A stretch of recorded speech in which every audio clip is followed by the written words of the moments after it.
just a reflection on another season here in Manitoba. I mean, obviously one that didn't end the way you guys would have wanted, but just your overall thoughts. Yeah, like you said, it was a tough year for us. Obviously, we wanted to, have more success and get into the playoffs. Ultimately, that's what we play for, and fell short of that. But no, I enjoyed it. We had a really good group of guys this year. It was there were some stretches that were, not great for us, and but still coming to the rink was fun every day. And so, yeah, year 10, and just move on to the next one now. And I mean, it's hard to think that you're already a 10-year pro, but if you look at some of the guys who came in and are the younger guys, like the Dylan Anhorns, not younger technically, but younger in terms of pro experience, Elias Salamonson, how did you feel you helped those guys transition to playing at the pro level? Yeah, I mean, I try to just lean on my experience. I mean, I was there too at one point in my career, and we had older guys that would help me along, and I like to think that it's probably a better question for them, to find out what they felt like I helped them with. But I felt like I played with Sally for the majority of the season, and I tried to help him and grow his game, and I think he's pretty happy with this season, and so I take a lot of pride in if I played a small part in that. And just in terms of that transition, for a guy like that specifically, who has to come over to a new country, learn a new language, learn a new system of hockey, playing on a smaller rink, how difficult? I mean, again, not that you've done that specifically, but just that idea of that, adding that to the idea of playing as a young man in this type of league. Yeah, it's a big adjustment. I think that the ice surface itself, but just being a young guy, having to go against 30-year-olds in the corner is a big adjustment. It really is. And so, for him, one thing I talked to him about a lot was just if we were playing against, the other team's top line, or, just making sure that we, defend as hard as we can and use our legs to defend as much as we can. And, he really grasped onto a lot of different things. I mean, that's, he's got a very bright future, and, honestly, it was just really enjoyable playing with him. He took on special teams, both sides of the puck, played 5-on-5, killed penalties, did a really good job of killing penalties, and then obviously had tough matchups too. And for a young guy to do that, it's impressive. One of the coolest moments of the year had to be Parker Ford getting into his first national game, scoring his first goal in his hometown.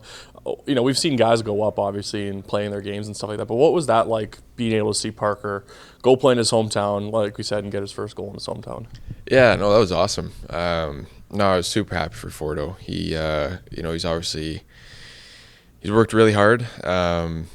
He's come in here and I think it was last year training camp, he might have been the last guy, cut, and I don't think anybody expected that. And so, it's just a testament to who he is. And, there's no one, that spends more time in the gym and does preparation like he does. He obviously trains super hard in the summer. He comes into camp in incredible shape all the time. And, you love to see, a guy that, maybe isn't the highly touted guy come in and make an impression like that. And so for him to go up there this year and score was kind of a cool story for him. Like it's funny how it works sometimes in the hockey world. Like hometown kid scores his first game, and not an easy one. He batted out of midair. So it was good for him. Really happy for him, and I'm sure there's gonna be lots more for him. What can you say about your guys between the pipes too, specifically Dom and Thomas? I mean, two of the youngest goalies in the entire American Hockey League, but they seem to, settle in pretty good. Dom gets his first pro shutout in the end there in Texas. But what can you say about those two's development and, how they progressed throughout the year here? Yeah, I thought both those guys were great. Obviously, Millie last year for us, kind of got us into the playoffs. He was incredible for us, first-year guy. And then, obviously then this year, Dom coming in as a first-year guy. Who was, fantastic for us as well. Those two guys, a combination of the both of them, really gave us a chance to win every time they played, and that's all you can ask for. And, I thought they're both developing at their own rate and doing well. And it's a lot to ask for, two young goalies too. We don't just with different situations throughout the year. Capo, Driggs, Dom was, kind of our guy for most of it, and that's a hard thing to do for a young goalie is, be the starter in the American League. So I thought he did a great job, and so did Millie when he was here, and I wish him all the best down in Norfolk. And then I'll circle in on one more, your teammate's Ty Bauer. I mean, he wins that Klimke Community Service Award. He's also the first winner of the Richard Bowie Ultimate Teammate Award, which was voted on by you and the rest of the players. Just what can you say about Ty's impact, not only in the community but in that locker room, and what he means to you guys on a daily basis? Yeah, I know he means a lot. Obviously, things that, we see on the ice, the sacrifice to sticking up for his teammates and putting himself before the team. He's an ultimate teammate, really. He deserves that award in every sense. I think the amount of work that he does in the community too.